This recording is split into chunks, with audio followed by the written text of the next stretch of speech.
Falënderimi i takon Allahut, Zotit të botëve, atij që ndriçoi zemrat e besimtarëve me dritën e udhëzimit dhe i mbuloi temetat tona me mëshirën e gjerë, që kur nuk shtedhet.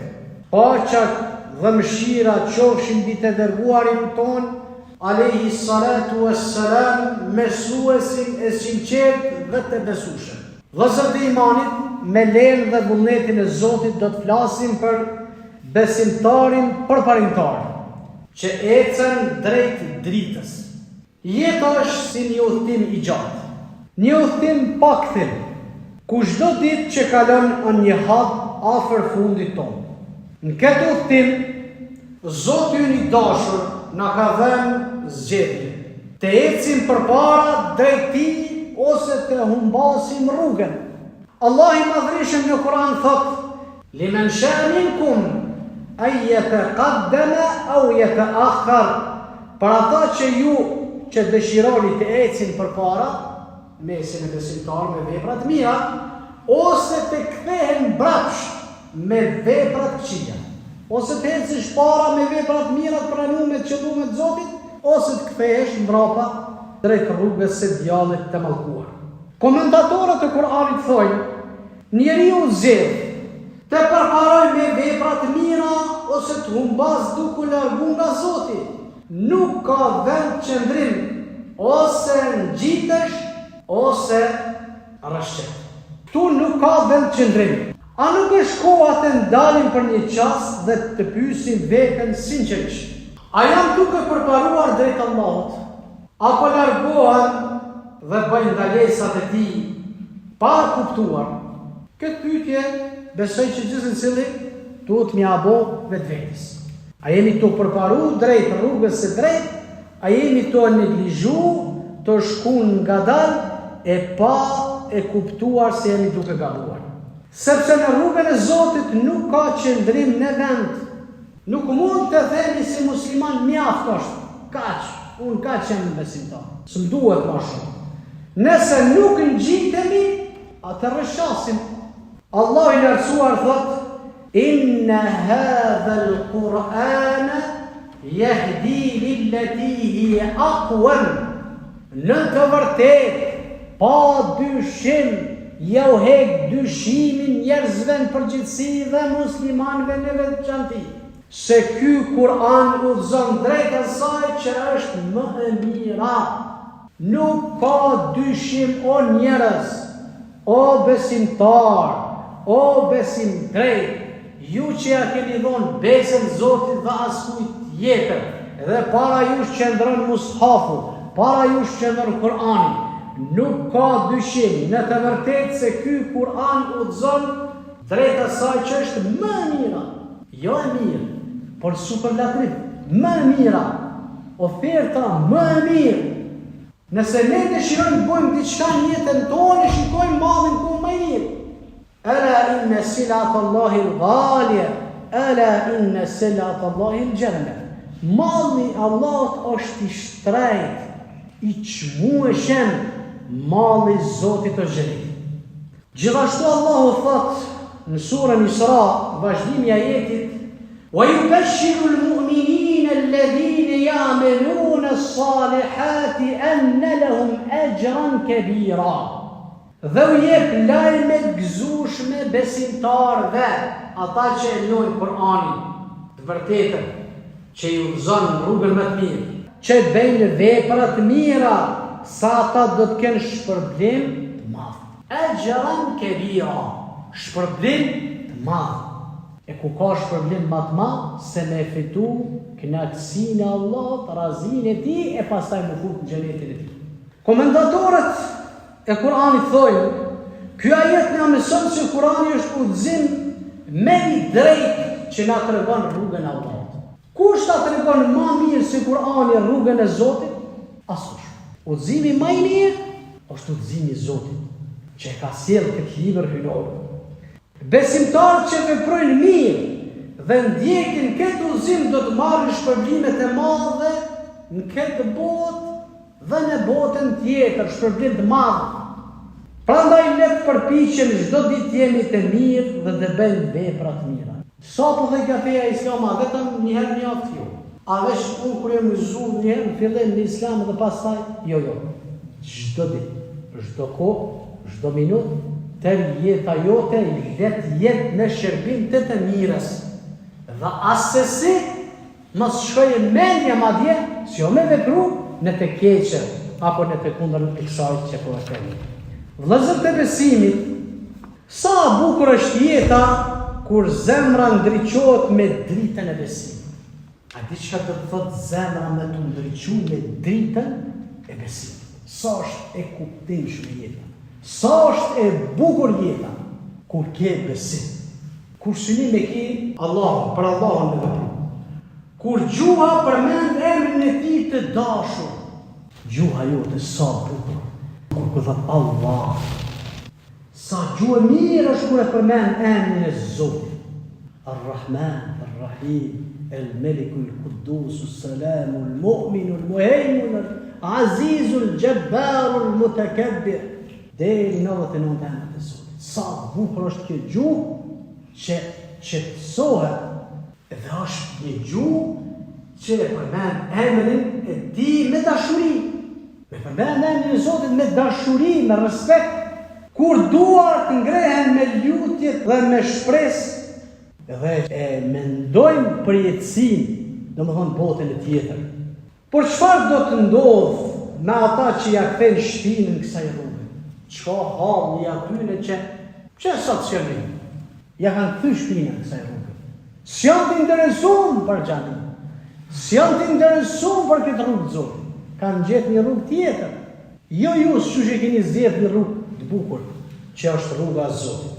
Allahu i paralelon këta njerëz dhe ju thot: "Wa man a'rada 'an dhikri fa inna lahu ma'ishatan dhanqa wa nahshur yawm al-qiyamati a'ma."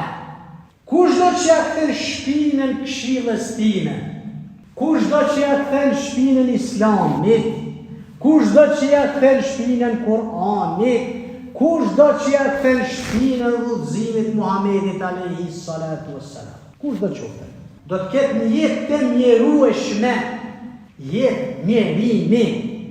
Dhe ne në ditën e gjykimit, në ditën e kiametit, kush ja ka kthy shpinën kësaj rrugën, ne në ditën e kiametit do ta ringjallim të verbër. Komentatorët e Kuranit thojnë: kush ja kthen urdhave të Allahut, largohet nga drita dhe jeton me vështërsi, në ditën e kiametit do të ngjallet i verbër, pa udhëzim. Le të jemi nga ata që ndjekim rrugën e Allahut me zemër.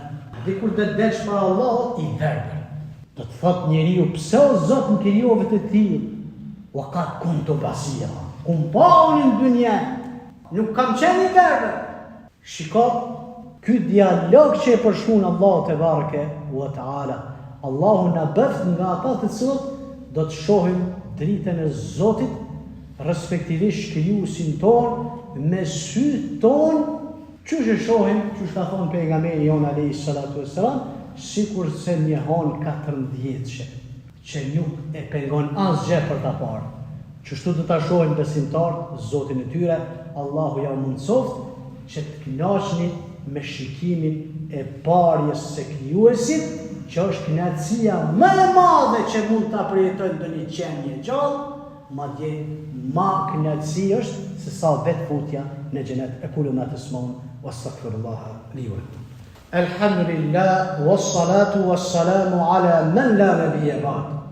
E falenderojmë Allahun, salate e selam e dërgojmë pejgamberit ton alayhi salatu wassalam. O vëllezër, koha po kalon, ditët po veniten, mëkatet po bëhen zakon, gjunahet haramet po bëhen zakon, namazi shtyhet, se ka vakt, po namaz ndarë në herë në ku. Librat e Allahut mbulohen me pluhur, librat islam mbulohen me pluhur, e veçanërisht Kur'ani mbulohet me pluhur. Po Zoti ynë ende na pret, Zoti hala po na jep shans, po na pret. ende na don. Hayya ala salat, hayya ala falat. Pesëm ditë. Ma dje piqë sa gjanë. Zoti na don, na pret, po na hala ku presi. Mos ja kthe shpinin atij që kur nuk të harron. Edhe ti pse harron ataj kur ty nuk të harron. As prindët tu, as bashortën tonde, as fëmijët tu, ai nuk të harron.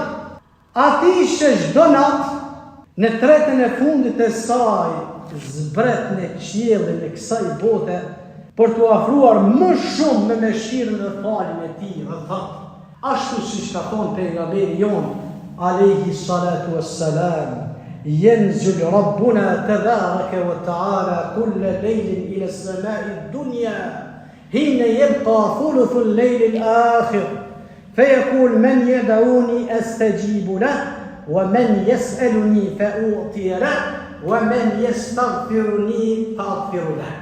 Zoti ynë i bekuar dhe i lartësuar zbret në qiellin e dynjas kur mbet 1/3 e natës dhe thot 1/3 e natës kur jemi tamam pikë gjumë.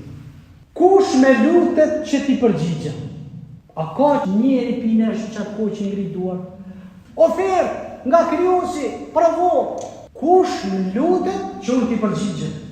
Kush me kërkon që ti jap? Kush më kërkon diçka që unë t'ja jap? Allah po thot, kush më lutet që ti përgjigjen? Kush me kërkon që ti jap? Të mira rrezik saj bote dhe botës tjetër. O Zot, më jep pasuri, më jep plak, më jep familje, më jep shtëpi, më jep punësim, më jep këto. Kush me kërkon falje që ta fal? Kush kërkon falje që unë ta fali? Ofertë çdo natë ki që të ofertë.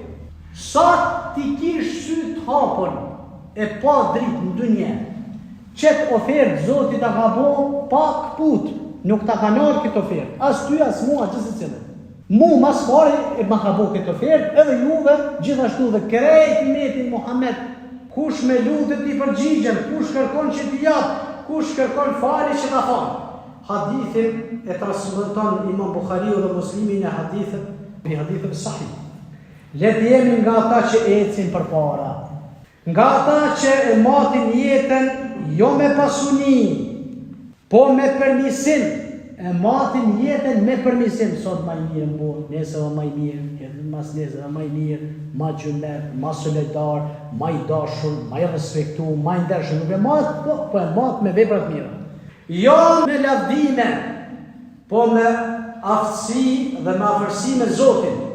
Jo me famë, po me veprat fshehura që e dinë vetëm ai. Jo me famë, jepi diçka le ta di dynjaja që unë bravo vret po. Zotin xhenet çu. Po ne pak për Zot. Çka do që të bësh ti? Unë gjithsesi. As namazi s'bëhet për famë, as agjerimi s'bëhet për famë. As sadakaja s'jepet për famë, as ibadetet përgjithësi nuk bon për famë. Çdo sa bëhet vetëm fshehurazi që e di vetëm ai. Ditën e xhumut që tonë mëso mirë. Ditën e gjykimit rrujeni vepër, që ti veç e din edhe Allahu te bareke, apo bëni një punë hakikat, që kur kush nga krijesat e Zotit nuk e din. Madje as bashortja, as miu, as baba, as nona, as familja. Kur do delsh për Allah te bareke ve taala, kur do të pyes Allah çka ke bërë për mu? Zot, kur isha i ri, kur isha e re, kur isha i moshum, kur isha në moshën e mesme, o Zot, e ku bo këtë vepër për ty. Prano o Zot që është mas mirë. Ndoshta vetëm që vepër Zoti me ta prano, ty edhe mu që se cilët pinesh në fut në xhenet. A më provo këto? Provo dhe punë tjera, a më bile s'paku një ta ki shumë sinqert, ma Allahun te bareke ve taala. Dhe thota Zreti Omeri, radiallahu anhu, thot me ditë që krejt njerëzimi si pranohet namazi, vetëm një personi shpresoj që mi. Dhe me ditë që krejt ju pranohet vetëm njonit si pranohet, mendoj që ati që ka pranu puna, i në punën. Gjithashtu thot Omeri, radiallahu anhu, nëse krejt njerëzimi do të futet në xhehenem, vetëm një do të futet në xhenet, shpresoj mos jam ai. Nëse të gjithë futën në xhenet, vetëm një ka për të futur në zjarrin e xhenemit, tutna te Zoti mos janë. Kështu bëni vepra të vëlla. Në këtë formë bëni vepra. Kështu mati veprat të tua të mira. Le të jemi nga ata që ecin përpara, nga ata që matin jetën jo me pasuri, po me mirësi, jo me lavdat, jo me afërsi, po me afërsi me Zotin, jo me famë, po me veprat fshehura që e di vetëm ai. O Allah, na ndriçon zemrat. Na jep vullnet për të përparuar çdo ditë drejt teje. Na bëj nga ata që ecin me besim, që falen me zemër, që jetojnë për ty dhe vdesin në emrin tënd, me emrin tënd në buzë. Fjala jonë e fundit, ashhadu an la ilaha illallah wa ashhadu anna Muhammeden abduhu wa rasuluhu. O Zot na fal ne, fali familjarët tonë, ndihmoj bashkënjakët në mesin tonë, o Zot ndihmo vendin tonë, o Zot ndihmo Kosovën tonë, o Zot na fal ato gjëra që i dim, o Zot na fal ato gjëra që nuk i dim, o Zot na fal ato gjëra që i bëjmë nga harresa, o Zot na fal ato gjëra që i bëjmë nga shkëndijsi. قولوا ما تسمعون واستغفر الله لي ولكم عباد الله إن الله وملائكته يصلون على النبي أيها الذين آمنوا صلوا عليه وسلموا تسليما اللهم صل على محمد وعلى آل محمد كما صليت على إبراهيم وعلى آل إبراهيم في العالمين إنك حميد مجيد عباد الله إن الله يأمر بالعدل والإحسان وإيتاء ذي القربى وينهى عن الفحشاء والمنكر والبغي يعظكم لعلكم تذكرون ولذكر الله أكبر والله يعلم ما تصنعون في الصلاة